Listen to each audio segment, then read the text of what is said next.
Մարիանյան խզվածքի տակ տեղի ունեցած իրադարձության մասշտաբը դժվար է գիտակցել։ Մագմայի այս չափը ոչ միայն արագացրեց օվկիանոսի մահը, այլև զգալիորեն ազդեց դրա վրա Սիբիրյան փետուրը, ինչը միայն վատթարացրեց մոլորակի ընդհանուր վիճակը։ Բնակչության մեծ մասը նույնիսկ չէր էլ կասկածում, թե որքան մոտ ենք մենք ոչնչացմանը։ Եթե մագմայի նույն առաջխաղացումը կրկնվի, 6 ամսվա ընթացքում մթնոլորտը արմատապես կփոխվի։ Մարդկությունը պարզապես թթվածին չի ունենա, դա կլինի երկրի վրա կյանքի վերջնական կետը, եւ մենք կկրկնենք Մարսի ճակատագիրը։ Կրիտիկական փոփոխություններն արդեն նկատելի են։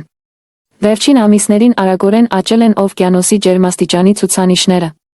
ինչը հաստատվում է անկախ գիտական ինստիտուտների տվյալներով։ Հարցն այն է, թե գիտեք, որ մենք կանգնած ենք կործանման եզրին։ Եթե դուք իսկական գիտնականներ եք, ապա պետք է տեղյակ լինեիք դրա մասին եւ հասկանաք դրա հետևանքները։ Սակայն վստահ եմ, որ դուք ձեզ գիտնական կոչողներից շատերը չգիտեն։ Ձեր կոչումները գոյություն ունեն բացառապես թղթի վրա, առանց իրական պատկերացում կազմելու շուրջ տեղի ունեցող գործընթացների մասին։